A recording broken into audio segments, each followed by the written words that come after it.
Welcome to Penny for Your Shots, Conversations and Cocktails with Brilliant Women, the podcast where we uncork the stories and insights of exceptional female leaders from all walks of life.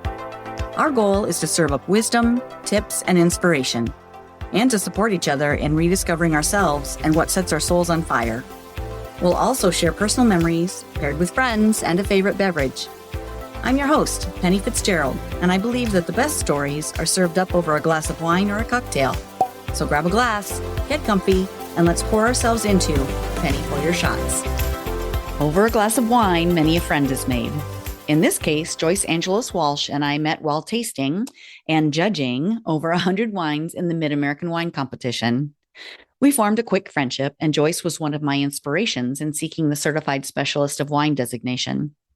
She's been a wine professional for many years, wholesaling and retailing wine, and educating the public about wine as a contributor in multiple journals and industry publications. I don't get a lot of opportunities to geek out on wine as much as I did when I was holding wine tastings and doing more wine judging, but it was fun to catch up with Joyce. I often get asked, how do you become a wine judge? In my case, it was my husband, Jeff, who had heard about the Mid-American Wine Competition and suggested that I apply to be a judge. I did, and was asked to travel to Central Iowa for a test. It was so fun. There were probably 15 to 20 of us, mostly wine distributors, wholesalers, or retailers, and some wine enthusiasts and educators. The competition was held at DMAC, that's Des Moines Area Community College in Ankeny, Iowa, and it was run by Doug Frost, one of only 4 people in the world to hold both the distinction of Master Sommelier and Master of Wine. And Bob Foster, a wine enthusiast, wine competition director, and former prosecutor who has argued cases in front of the U.S. Supreme Court. The team at DMAC was also exceptional and instrumental in furthering the wine industry, specifically in the Midwest. And they partnered with the Enology program at Iowa State University. The Iowa wine industry has improved so much, and those of us who love wine and those producing it locally all owe these programs and wine professionals a great debt of gratitude. So back to the test to try out to be a judge. The team at DMAC brought each of us a blank piece of paper, a pen, a spit cup, and 5 glasses of wine, labeled 1 through 5. We were told that all 5 glasses were Sauvignon Blanc from different regions around the world. We were to rank them from our favorite to our least favorite, 1 through 5, and we were told we could write any notes we wanted to about each wine. After we had tasted each one and written any notes, those glasses were taken away, and the same 5 glasses were brought out again, but in a different order.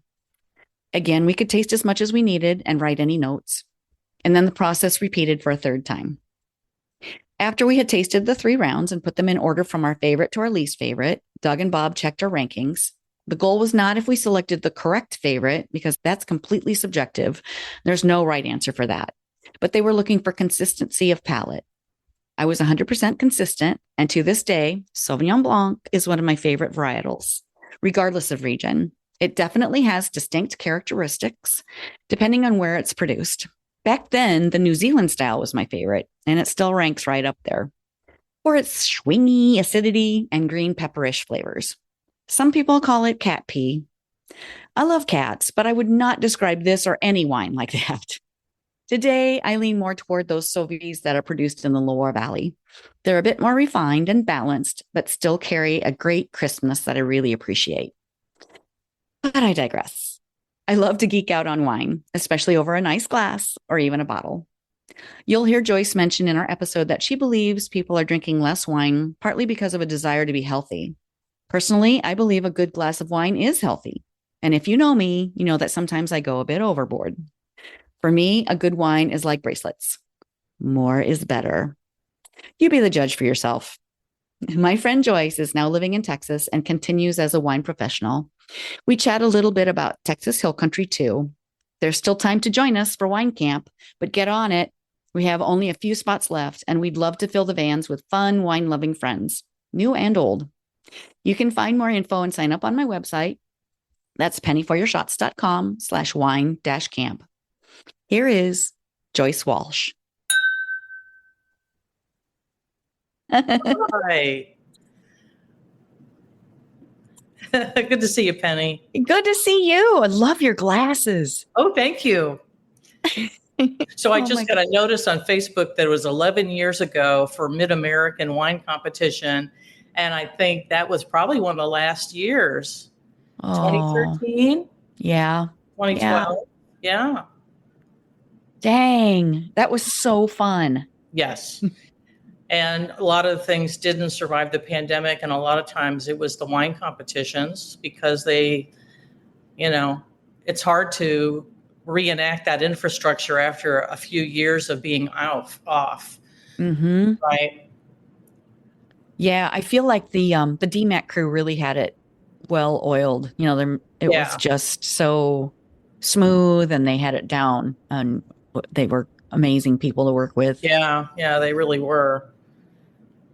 Yeah. So what other competitions have you been doing? Have you done any I recently? haven't since the last Jeff Cup. And that one was, this is 24, probably 22, Wow. because that one ended as well. So Really? Indy ended in 22 or 21, Okay. which was a much bigger competition from what I Mm-hmm. remember. And those competitions struggle to make it viable financially. So Mm-hmm. they're not making money; they're struggling to stay afloat. And even though wineries love to complain about entry fees, there isn't really a way to have them make money unless it was like the Jefferson Cup did, a big fundraiser in Mm-hmm. Kansas City every year, the last several years for Angel Flight Network. So that was one way, that Doug Frost gave back. Mm-hmm. But it just became too difficult, really, to keep that whole thing going. It's a lot of coordination. Yeah. People from all over the country, and then plus the crew. And most of the crew is volunteer, isn't it? Yes. Yeah. They pay travel expenses. Well, actually, no. Doug did give you a stipend for the 2.5 days that you were there, which is Mm-hmm. really nice. Didn't have to do that. A lot of competitions don't. Mm-hmm. Of course, I was always a local judge for 21 years, which was Nice. amazing. That was So a it was fun one. wonderful. And that's where we met. So it was, Yeah. yeah. And that was Super probably fun. in 2005, wasn't it? Yeah, it could have been 5 or 6. Yeah, Yeah. way back in the day. Yeah. Wow. Yeah. Well, and the crew, the backstage crew though, that were putting everything together, I don't think they are paid. They were volunteer. Correct. Yeah. That's Yeah. a lot of work, Yeah. Yeah. but fun. It's fun work because you get to, Yeah. taste the wines and meet other fun Did you do wine that people. the first, or did you start as a judge in the I started first? as a judge, but then I Yeah. ran a competition, a local, our county fair competition. I ran that for a few years, and we're not doing that one anymore either because it's just Right. so much. Yeah. Yeah. Super fun, but hard. It's a financial drain on wineries. It's just too bad because I've seen it several times, going to wineries that have been in the Jeff Cup and working in wineries that Mhm. have medals. The sales opportunity for that is huge, but that's really the main artery for sales that come from a competition medal is in the tasting room. Oh, right. You don't see Yeah. it in retail. It doesn't mean as much, and of course, not all the medals are there in Yeah. a retail store. But the wineries themselves, where you have the opportunity to have the public in a tasting room, is huge. Hmm. So, Well, and not many wineries ship, do they? I mean, I wouldn't think some of the smaller ones would have the capacity to do that. they do ship. Do It they? depends on where it's legal, and usually, depending on where you are, I think there were only like 3 states outside of Missouri that when I worked for a winery in Missouri, there were like 3 or 4 states that we could not ship to, and Oh, it would change too. yeah. Yeah. Minnesota was one. Texas can be problematic, but Texas does ship wines to other states. So, those laws are kind of they're kind of Mhm. flexible on what you can do. And they operate with shipping companies like Vino Shipper that holds the license to do the shipping. And that makes it a lot Okay. simpler for wineries. Of course, Yeah, they're in it's a charge like lot. anything else. But But how wineries, build in those shipping costs is interesting. They'll build it into the price of the wine itself to cover that, so that wine club members, for instance, that's huge for wineries, regional wineries especially. They want to make sure that they give those folks some kind of benefit to being a club member, and so they build in the shipping cost into the price of the wine in order to say we have free shipping. Yeah. I mean, you got to find it somewhere. Has to get covered. That's right. Yeah. Yeah. And those are your VIP customers. They're your every month solid, and got to take care of them. Yeah. Nice. Well, okay, Joyce, you are in Austin now, right? I am. How long have you been there? Just a year and a half. Oh, gosh. It's such a great city. Do you love it? I do. It's hotter than hell. But you know what? And you know this from Iowa, it's not as humid down here because it's so dry. Although this week it's actually pretty cool for July. It's only like 84. When it's not in the triple digits in July, we all do a happy dance. So, yeah. It's the devil's front porch. Yeah. Yeah. So you used to, for our listeners, you used to be a distributor. Is that accurate? I was a distributor, worked and an importer for over 30 years. Wow. And it started in the restaurant business, really. So that's where a lot of that wine career began. I was a somm in the 80s.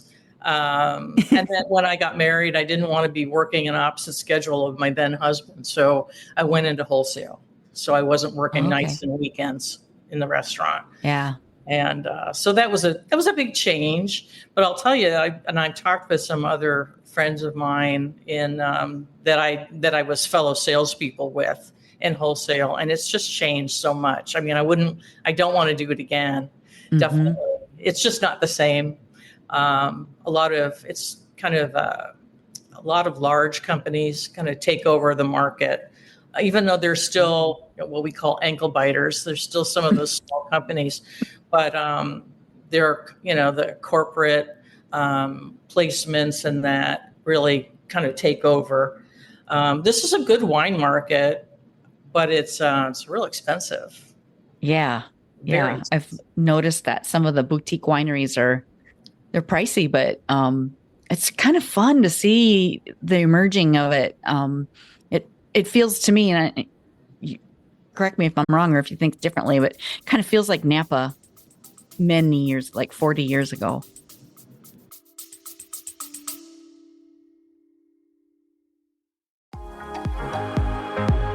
Hello, friend. Let's be real. When's the last time you did something just for you? Enter Wine Camp 2026. We're talking wine tastings, fire pit chats, sunset dinner cruises, and zero cooking required. Just show up, sip something fabulous, and reconnect with the version of you who loves adventure, sisterhood, and a glass of local Riesling in hand. Sweet, dry, or both. No judgment here. We're heading to New York's gorgeous Finger Lakes, July 31st through August 2nd. And yes, it's as dreamy as it sounds. Secure your spot at pennyforyourshots.com/winecamp. Don't wait. Room options are limited. And my crystal ball says we're going to sell out. Bring your besties or fly solo like the fabulous free spirit you are. You'll leave with new favorites either way. Wine Camp 2026 is calling. The only question is, are you in? Find out more at pennyforyourshots.com/winecamp.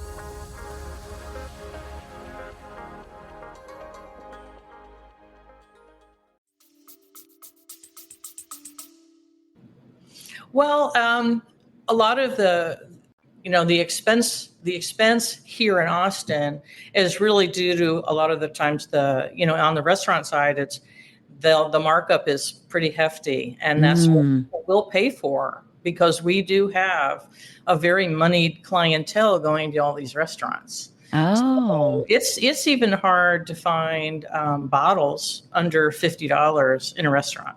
Oh my gosh. Hard to find under 70. So really, and $14 a glass is pretty much, the going rate. Cocktails, 14, 16 and up. Really? Yeah.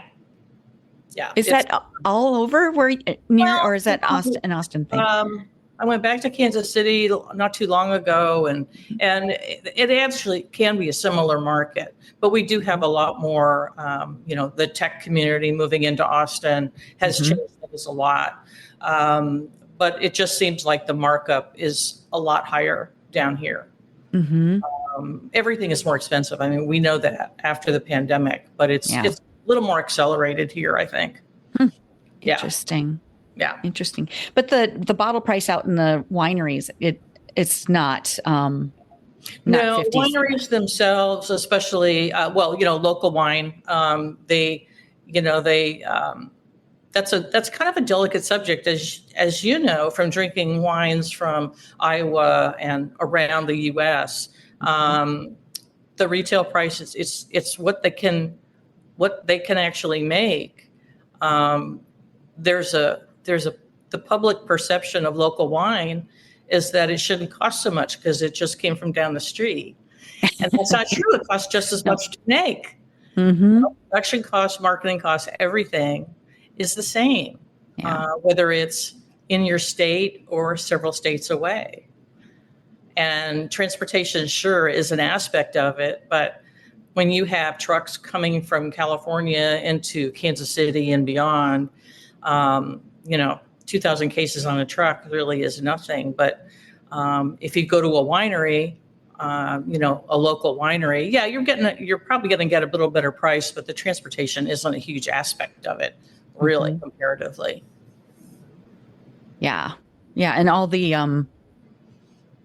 costs for a small winery are not any less than, in fact, they're more. Yeah. I mean, the critical mass is very important. If you're under 2,000 cases, your costs are really, really high. I happen to work for a winery that made 40 different SKUs. KUs. That's a lot. That's a lot in labeling, compliance. All of those labels have to be approved. That costs money. Then you have gone down to the vineyard aspect and the winemaking and keeping everything separate. It's really mind-boggling, as opposed to somebody in Carneros that's just making Chardonnay and Pinot Noir. So that's a good comparison. There's no way you can compete with a Carneros winery that just makes, 2 different varietals. Right. Yeah. Right. 40. Wow. I can't imagine the management of that, let alone and some things were 2-case production. But these were all American hybrids, and they were created actually in the 1800s. And it was very much a passion project for the owner. It's Terravox Winery, who I worked for. Okay. And they have probably a nucleus of about a dozen wines in their portfolio. But then there were a lot of others that went to wine club members that were very, very small production. Okay. And they're all dry, which for Missouri, any part in the Midwest, was a little different. Yeah. Yeah. We grew up on Kool-Aid, and that's what our taste buds are kind of looking for. Yeah. Yeah. Yeah. But I think that's changed. Iowa wines have gotten much better from our early days. Yeah. Yeah. There's some really good producers. We saw What's that? At Mid-American competition. That was huge when, I don't know, in the span of even 4 years, the quality of those wines improved dramatically. Absolutely. And they figured out what they wanted to grow, what grew best there, and they could make them. And if they had sweetness, that was fine too. But the wines had to be balanced, and that's what. Yeah, absolutely. Yeah, and the grapes that grow here tend to be quite acidic, so doing something with them to balance them is key. Yes. Yep. Bubbles have turned out to be a really good thing. Yes. I remember one of the winners of one of the Mid-American competitions it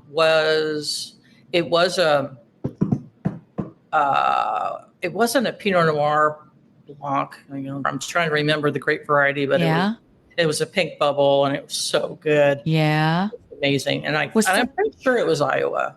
yeah, was that the Frontenac Yes, bubble? it was. Yeah. It was Frontenac. Yeah, I love Frontenac. When it's done right. Right. That's right. It can be really funky if it's not. It's for sure. Yeah, it has that Yeah. fauchy funk. Mm. Yeah, we've tasted a few of those in our day too. The fauche funk. Mm-hmm. Mm-hmm. I think that's just hard for people to get over. Unusual varieties, and they don't taste like their vinifera counterparts. Mm-mm. So it's hard for acceptance for that. Yeah. Yeah, they're very, very acidic, very, well, funky. Yeah. Yeah. So you mentioned that there's some Rhone varieties grown in Texas that are Yes. pretty good. It's really great for Texas. I mean, they had a burgeoning wine industry back in the late 1700s, early 1800s. Yeah. And there was a lot of French interest in Texas. In fact, it was the Truchard family of Carneros. They came down Texas first before they went out to California. Really? Yeah. So there was a lot of interest in because the growing here. It's inhospitable soil, really, unless you're in the eastern part of the state. It's a little too fertile. But we do have 8 AVAs now. And West Texas, I worked for a winery down here that had vineyards near Lubbock. Very flat, but really well drained. And you get a lot of these really cool breezes coming over the Rockies. And so the heat, even though it's up there, it would cool down at night, which is something that Missouri does not do. I mean, you could simply wake up and it's 90 degrees and humid. That's where vine diseases really thrive. But down here, it is cooler in the morning. It does cool down at night, so preserving acidity. And so they can grow vinifera. And Tempranillo, I'll tell you, is just amazing down here. And you're going to be down here in September, October? September, yeah. And I try a lot of really great Tempranillo. And it really likes that area of West Texas, Lubbock area. It's very spotty. Apparently, you can see Tempranillo in a lot of places in hill country, but there's some places that it really thrives and it really excels. Nice. So something to look for. But back to Rhone varieties, there's some really great Grenache, Mourvèdre. They call it Uved down here. They call it Uved? Uved. Oh. That's what the cool kids are calling it, huh? Yeah. There are a lot of pronunciation things that are different down in Texas. Yeah. But some really fabulous examples of those grapes. And Chenin Blanc out in West Texas and in Hill Country, excellent examples. Albarino is now getting a lot more popular from Portugal, Spain, and also a few examples of orange wine, which is really nice to see, made from Pinot Gris. Okay. Which really stunning examples. So interesting. Yeah. That's kind of in vogue right now, isn't? I mean, I've seen it more places. So extended skin contact whites, which is really the more proper term for it. Yeah, it's longer to say. So the moniker of orange has stuck. Yeah. Even though they're not color orange. Interesting. Yeah, I can't wait to try some. I have not had an orange wine myself. No. I've been chicken to try them. Well, they and they're actually not my favorite wines until I had certain ones. So Pinot Gris makes a tremendously, follow the Italian example. And those wines were historically called Ramato. They didn't use the name orange. So Ramato is it's the ancient word for rust, I think. And those were wines that were, not as brilliantly colored, but of course, aromatic whites are so fabulous, like in Friuli. So when they did the extended skin contact, which is like 30 days or more, the wines develop tannin. And Uh-huh. one thing that the winemaker that I worked with in Missouri, when we did Traminette orange wine, Oh, was they grew the grapes a little differently. They did a lot more leaf pulling. okay. So the grapes themselves developed more tannins in the skins More that would color. enhance the wine. So it makes the wines very long lived. But you get that color just out of the skins and the pips. Mm-hmm. And so the wines they're really interesting. You can't classify them. They're not classified as rosé because they don't have red skin, right? So they're white skinned, white juice. But they drink like a red. So Wow. you could say that they're white wines made in the style of a red wine. Okay. They tend to be, as I said, have a little more tannin structure, and they're really great with vegetables. So Really? yeah, and Okay. hard to pair vegetables like artichokes and asparagus. Yeah. So some can be really, really delicious, like this Pinot Gris that I had down here. And then some can just be uncomfortable drinking. Which is what I call natty wines. I call them uncomfortable. Uncomfortable. Yeah. I recall calling them DNPIM. Like, do not put in mouth. Do not put in mouth. That's right. Yep. You can just tell. There were wines early on in the Missouri competition, and I'm going back 24 years, where there were a fair number of wines that were not fit to be put in your mouth, and they get kind of weeded out, I think, when the wines are not successful and then the winery is no longer around, or they figure out how to make them better. Yeah. And I'm not saying that competitions have a part in that, but we used to give them feedback on wine, and that was really, I think, good information for them to have, especially when you have people that are in the trade like Merle and Dick Peterson, who could pick out some things that were biologically, wrong with the wines. That there was a real serious flaw. It's good to know that. Yeah, and those two in particular would know how to fix it. That's they were giving good feedback on, what's the alternative, or how do you make this right? Yeah. Yeah, those guys were brilliant. Yeah. Really interesting to listen to. I was just at some point, though, some of it just went up here. Yeah, right over the head. A few minutes ago, but it was, became very technical, but they really knew. So yeah, I learned so much from those competitions too, and listening to everybody, listening to people who have been in the industry for longer than I had been, and then just tasting a flight of wine, like, side by side. If you have 7 Cabernets side by side, you really get to understand what that grape is supposed to be, what it's supposed to taste like, and the expression of it. And if anybody wants to learn about wine, that's a really great way to do it. It's a little expensive if you're doing it on your own. Right. And trying to not knowing where the wines come from. So the regional differences, like Jeff Cup, we had anything under the sun. I mean, we had Ridge Montebello next to some Cabernet from Colorado. So there were some things you had to take into account. Like if it was something from far north, if it was Michigan, for instance, a Cab Franc from Michigan, you can't really say, well, it should taste like this as a Cab Franc would in Napa Valley.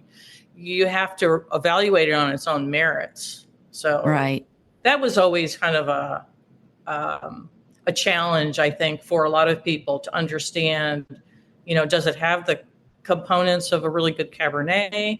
But it's also in a much colder climate, and you can't judge it along the same lines. You have to have understanding of where that wine perhaps came from, and you don't know where it came from. Right, because those details would potentially give it away, like who's the producer, and so we weren't privy to that. Yeah, as judges. Yeah, that's true.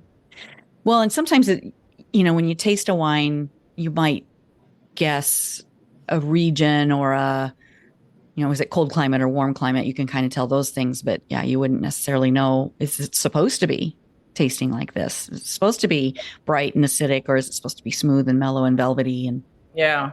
And I think we saw that really exemplified in the grape Norton, because right. there were lots of different iterations depending on who made it. And most of them are coming from either Virginia or Missouri. So you kind of knew, you're not dealing with California or Michigan.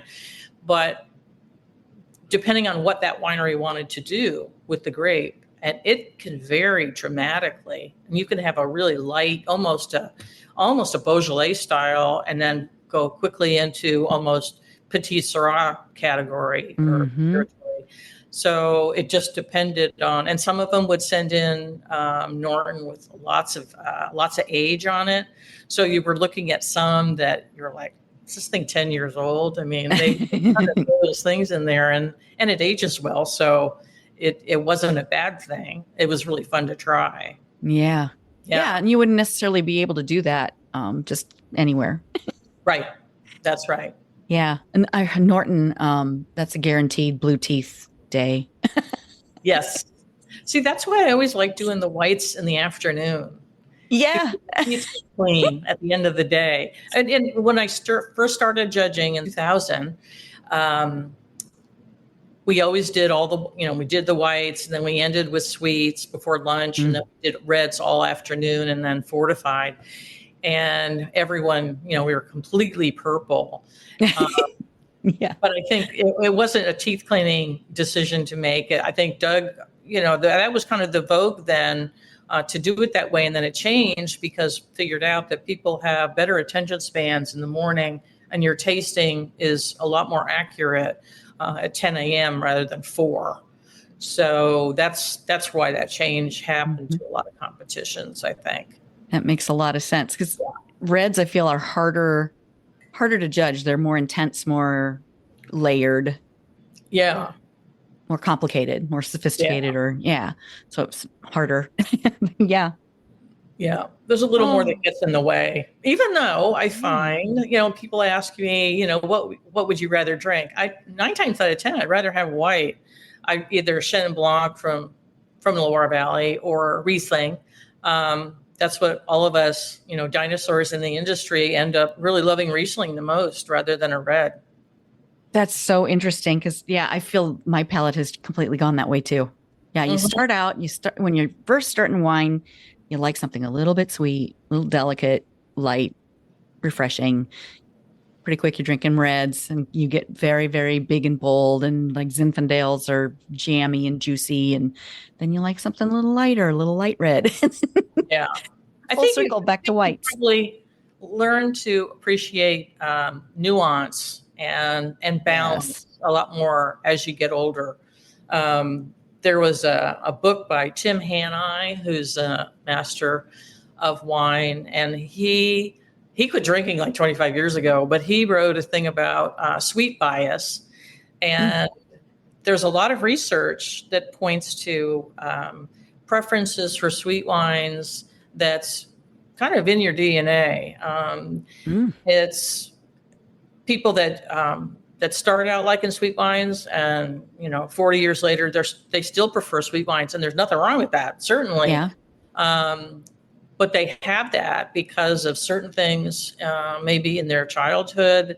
It even goes back to when they're in utero, if their mother had a lot of heartburn and upset, that they or they don't like bitter greens. They just don't like bitter things. Like 28% of North America prefer sweet, and they always will. It doesn't mean they have to graduate. And we as an industry, we're really remiss in not paying attention to that, because we shouldn't be expecting people to graduate to dry wine. If they like it, they like it, and that's fine. Yeah. And I have found that in competitions, especially, I keep thinking of competitions because of where we met. But folks that were starting out on the judging circuit, and maybe they didn't last very long, because if they did Midwest, you do have to judge wines with residual sweetness. And And sure, some of the ones they're not as easy to tolerate, but there is a market for them. But they couldn't judge anything with any sweetness. They just thought it was bad. So Oh. their judging career was, I think, probably cut short. Yeah. By the organizer. Yeah. Be open to all of it, really. Right. And yeah, it's not like it goes back to the balance thing you mentioned. It has to be a balanced wine, and That's right. yeah, a lot determines what's good, but well, and there are so many wines out there. Why limit yourself to just, one style? Yeah. Yeah, depends on what you're eating, or if you're just, hanging around on the porch, little porch pounder action. Right. There are certain things that are great in certain situations, either social situations or food wise. Think of wines that are so versatile that end up to be the ones that I drank. And they're not heavy reds. I don't like over 13.5% alcohol. Same. They're too jammy for my palate. Yeah. And you don't feel good the next day. Right. And of course, being in retail after so many years in wholesale or working for a winery, when you talk to people on a retail situation, down here, they're just deadly afraid of anything that has any sweetness whatsoever. I've never had so many people go, "It's not sweet, is it?" I mean, I was helping a gentleman in Burgundy, and he's spending, $50 to $100 a bottle on red Burgundy, and he's asking me if it's dry. Goes, "These aren't sweet, right?" I'm like, "Oh my God, I wish I had your money." And I can buy for, but you don't know that red Burgundy's dry. I mean, it's just, it's interesting. Yeah. Yeah. Well, and I feel like a lot of wine people can make it intimidating. It's intimidating to listen to a wine person, but it should be still a fun product for you to enjoy. It should still be, I don't know. I hope along my career that I help take some of the intimidation out of the process so that it's easier for people to drink and enjoy and not feel, like they have to know everything about it. Because if you like it, you like it. And if you drink it, fine. You can put an ice cube in your wine in front of me. That's okay. Yes. I maybe would recommend you not do that at a restaurant in Napa. Well, they should be serving their wines in a better temperature so that people don't have to do that. But if they want to, then that's fine. That's fine. How many of us put red wines in the refrigerator for like 15 minutes, especially down here? It's so hot. Yeah. I want to still drink red wine. Yeah. But I put it in the refrigerator for like 15 minutes. Me too. Especially Italian. Yes. They're very, they tend to be hot. Yeah. And when they're drunk warm, they're really bitey, or can be. Well, if we were in Spain, if we were in Priorat, where Grenache can get up to 16% alcohol, they serve those wines rather chilled to dumb down the alcohol. Good. So. Yeah.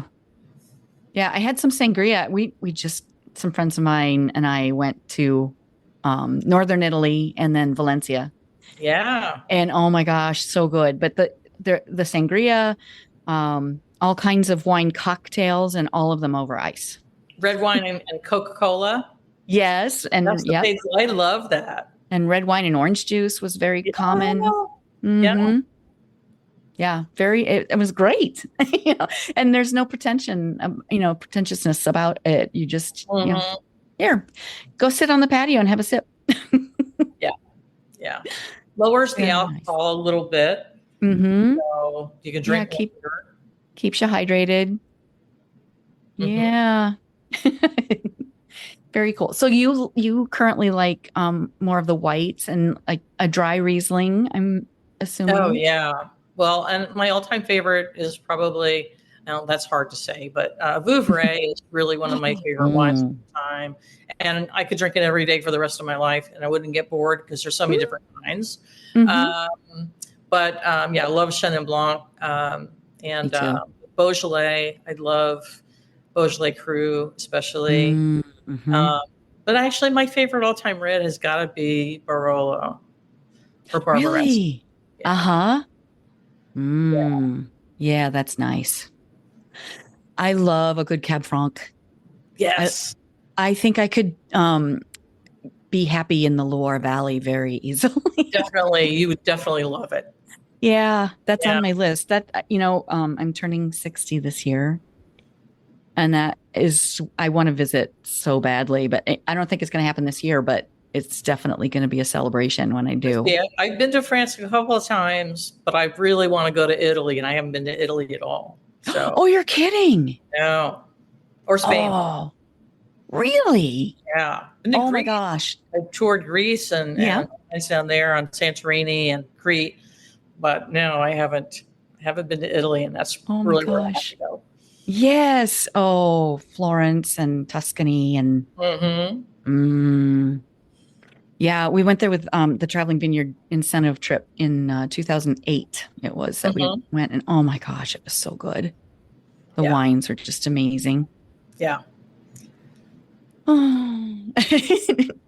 Okay, so if you can share a fun memory that you have from your wine days and or from sharing a good glass with friends, or even from our judging days. Oh, I've learned so much during the judging aspect. Um, I did learn something really interesting, and this is more like a scientific thing. Uh-huh. I could do the good time things too, but this I felt was really important that I just recently learned. Um, Quite often in the very first round of judging, and we would do sparkling. Mm-hmm.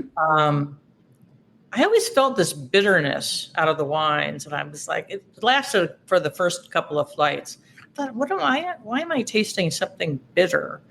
And it always happened in the very early, minutes of the competition. And I learned that your saliva, when you're really tired or stressed, your saliva dries up in your mouth and you taste bitterness. Interesting. So all those nights that we went out and drank tequila and mezcal, which I wasn't hungover because mezcal doesn't give me a hangover, but I was tired and only had a few hours sleep. And then you start judging the next day. Of course, we don't do that like we used to, because in the early years of judging, and it was Doug and it was all these people that we were out drinking mezcal till like 3 a.m. Chichibeo. Yeah, the latter few years, we were like, yeah, I'm going to bed.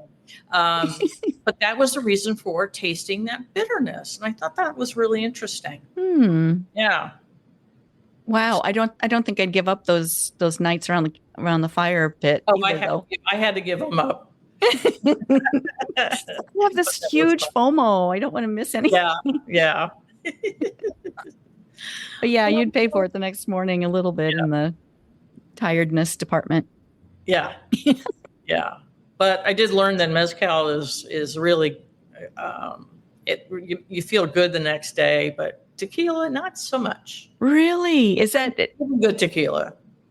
Right, good tequila anyway. So right. Yeah, no, nobody needs bad tequila. No. Life's too short. Yeah, the smokiness of mezcal, is that something that it helps with the? I don't think so. I think it has to do with it being from the agave plant, and more pure. Well, it's said to be not a depressant but a stimulant because of its plant base, because of that particular plant. And I think I never had like heartburn. I always thought it had healing properties because of the agave plant. But it is true that it is not a depressant as other alcohol is. It's a stimulant. Mama's milk. Yeah. My husband says it's that Scotch is mama's milk. Mezcal. Yeah, I just remember toasting in the traditional way with Chichibeo. Yeah. I still have some of those cups, I think. Mezcal is huge down here. When I first started working retail last year down here, I couldn't believe, a whole row in a retail store where you would see Chardonnay, it'd be full of mezcal and tequila. Really? Or even longer. Yeah.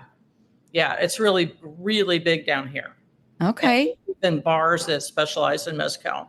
Okay. There are some slight differences, and mostly it has to do with the plant itself, Okay. and then also the region. And I think I've forgotten a lot of what I learned about tequila and mezcal already. So Yeah. Yeah. since I don't sell it anymore. Mm-hmm. Mm-hmm. Yeah. So what's next for you? What do you want? I'm not sure. I'm kind of taking a little breather this summer while it's so hot out there. Mm-hmm. But I'm thinking about other industries, and I'm semi-retired, so I don't really need to be out there. So the wineries in Texas are very attractive. Mm-hmm. They're not as close to me, however. It's a little bit of a haul. Mm-hmm. And I don't know. I'm enjoying just being in a new place and being closer to my son, who's my only down here. So this is why I moved here. And but I have a family in the Northeast. So where I wanted to retire, which would have been Maine, I ended up in the opposite direction. Oh. I didn't want to be further away from my son, so right. I came in this direction. Yeah. Well, you can still visit Maine. That's right. That's right. Go see the changing of the leaves, and not easy getting out of Austin to a lot of places. However. Oh yeah. Yeah. Yeah. Being near Cedar Rapids, I have the same problem. You have to connect wherever you go. Yeah. I had an interesting experience going East Coast in May for Greek Easter. That's huge for my family, and I hadn't been in 10 years. So finally, flew from Austin to trying to get to Hartford, Connecticut, but didn't end up going there. Ended up flying to Boston at the last minute because the flights weren't cooperating. Oh. And when you miss something in Austin, you might have to wait another day. And so we did end up flying to Boston and driving down to New Haven. Oh, gosh. And then had another delay on the way home, and kind of the same deal, but it didn't involve a rental car. So a hotel stay. Yeah. Yeah. Gosh. And hopefully no security or system glitches like are happening. Oh, my God. Right Well, now. CrowdStrike, that caused all that problem is here in Austin. Really? Yes. Oh. And of course, Delta does a lot of flying out of here. That's usually where I would end up on Delta. So it's a mess. It's a real mess down there. We were on Delta and I got back hours before the problem happened.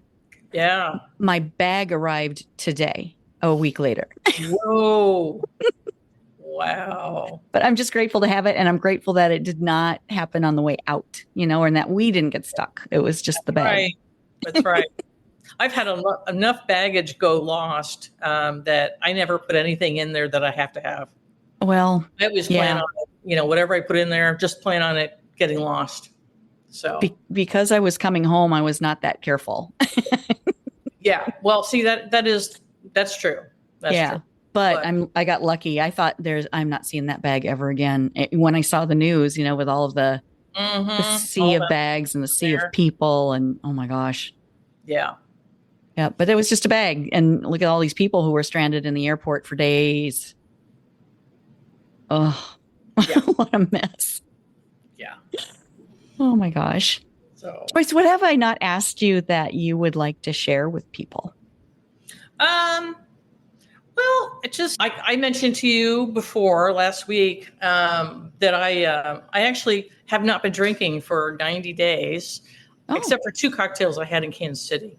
And Rome. I'm probably not going to go forever. I thought I'll go somewhere between 3 months and forever. But I've been craving Barolo, and now that I'm talking about it, and I was going to get some wine before our conversation, so I'd be drinking wine, but I just didn't make it out yet. Yeah. But I think that everyone wonders, why are people not drinking as much?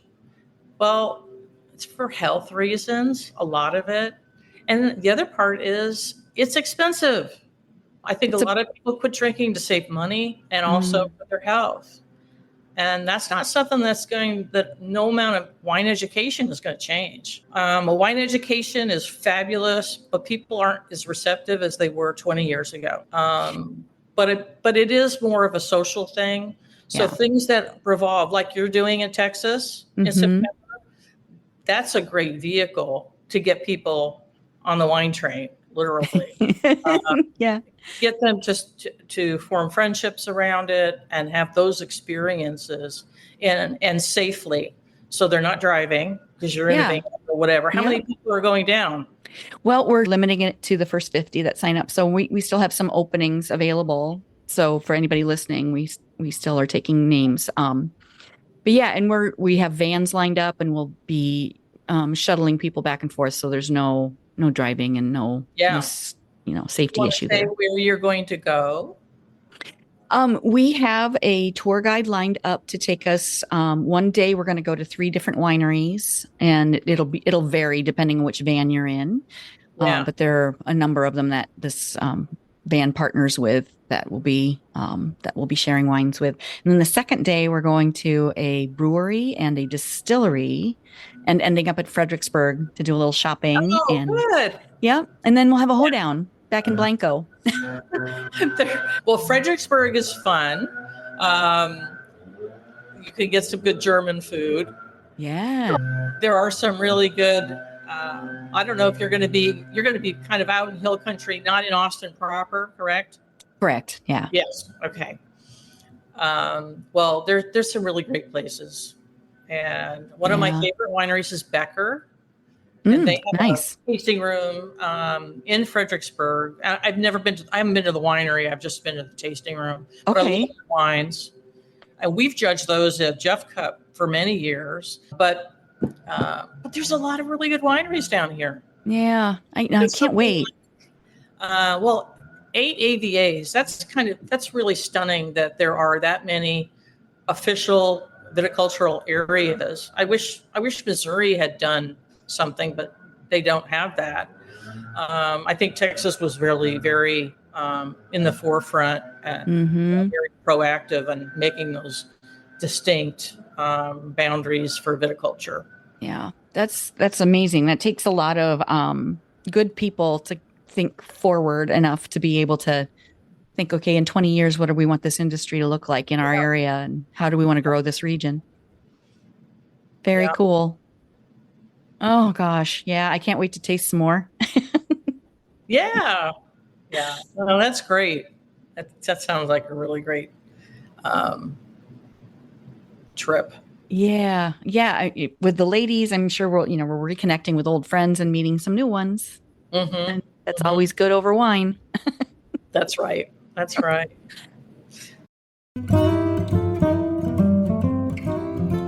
Wine Camp. It's a thing, y'all. Don't miss your chance to join us in Texas Hill Country this fall. Grab your bestie and secure your spots today. You can find more information and register at pennyforyourshots.com/wine-camp.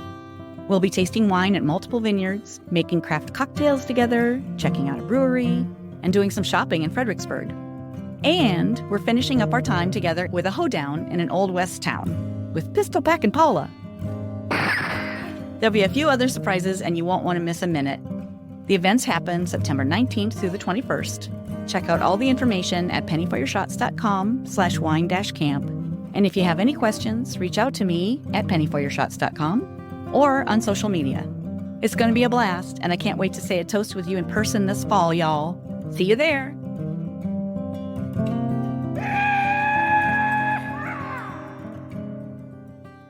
Very cool. So your life has changed a little bit since your traveling business was. Yeah. That was really quite. Oh my gosh. Just a shock. And so many other businesses had that happen to them. Recently, too, there have been even more. Yeah. A lot of direct selling companies have changed to an affiliate marketing program or have kind of cut out their field, which I feel is quite short-sighted because, the relationships that we build out in the field as a representative of a company, that is what that's what makes the company, like that's what's selling the product is our relationship with our customers. Right. And to cut us out, you're not going to get the same experience when you're, nobody's out there doing those wine tastings or doing the product demonstrations or doing the cooking shows or whatever it is that you represent. Right. It's just, they do that. Is this because of cutting costs? Yeah. I mean, that's the only thing I can think of. It's all about money. What would be the impetus? Yeah. But it's kind of, well, again, short-sighted, but dumb. Yeah. I don't know all the numbers for my personal, the company that I worked for. I wasn't privy to all of the financials, but I know that there were some decisions that could have been made differently, and that would have supported more people. And I know, in my opinion, I'm working for myself, so it's all me, and that's a blessing and a curse. I'm sometimes a good boss. So does it must affect you from a compliance standpoint. I mean, do you have to and you do things in Iowa as well as Florida, or because do you have to have a certain license, or how does that work? Yeah, I really haven't done any wine tastings since the shutdown, but I have been doing a little bit of education. So I would be able to do wine education and a tasting without selling. It was always the company's wine that was that people were ordering, but I was helping them decide which wines to order. So yeah, I'm not doing any of that piece of it, and I'm really focusing more on coaching people in the direct selling industry. And on helping people have a good time through these retreats and learning about wine in different regions of the country that are maybe overlooked or at least not as well understood. So like this year, Texas, and next year, I'm not quite sure where yet, but I have a good idea about a couple places to go. So yeah, something fun to teach people about wine in a really fun way, and to help lift women up through the podcast and share stories, and then help those that want to get to the next level in their direct selling business, helping them know how to do it and how to take good care of their customers. So that's where I'm focusing. Pivot. Yeah, that's right. The great pivot. I think economics kind of controls how we have to change our work life, and it's just something that if you don't do it, you're not going to survive it. Yeah. And follow your heart and your passions. You can't go wrong when you do that. Yeah. It's so great to see you. It's so good to see you too. I've missed you. Yeah. We used to have a lot of fun, and gosh. So long ago. I know. I can't believe it's been that, like 11 years. Yeah. 11 or 12 years. Wow. And I think it's actually been a little bit longer, because I think that the Mid-American competition started in 05, 05, 06. And so I think we were biking around DMAC. Yeah. That really hot day. It was super hot. Yeah. You didn't get very far. No, that's okay. That's okay. We spent some time together and had some fun. It's great to see you. And I look forward to keeping in touch. Yes, please do. And good luck on your trip. Thank you. And if you need any advice on where to go or anything like that, holler. I will do that. That's awesome. I can't wait to talk to you about it more. All right. Will do. All right. Thanks, Joyce. Okay. Bye, Penny. See ya. That's a wrap on another spirited episode of Penny for Your Shots, Conversations and Cocktails with Brilliant Women. I hope you've enjoyed the intoxicating blend of wisdom, wit, and wonder that these incredible women bring to the table. Check out the show notes for links to resources referenced in today's episode. And remember to subscribe and raise a glass with me every Thirsty Thursday as we continue to serve up inspiration, celebrate resilience, and reignite the passions that set our souls on fire. If you've loved what you've heard, please share the podcast far and wide, and leave a sparkling 5-star review to let me know your thoughts. It would also help tremendously if you would visit pennyforyourshots.com and subscribe to learn when new episodes are available and pick up my free recipe. In the meantime, remember that your story deserves to be served and savored. Cheers to your brilliance and of women everywhere. Until next time, keep sipping and experiencing life's extraordinary moments. This is Penny for Your Shots, signing off with a clink and a toast to us. Cheers.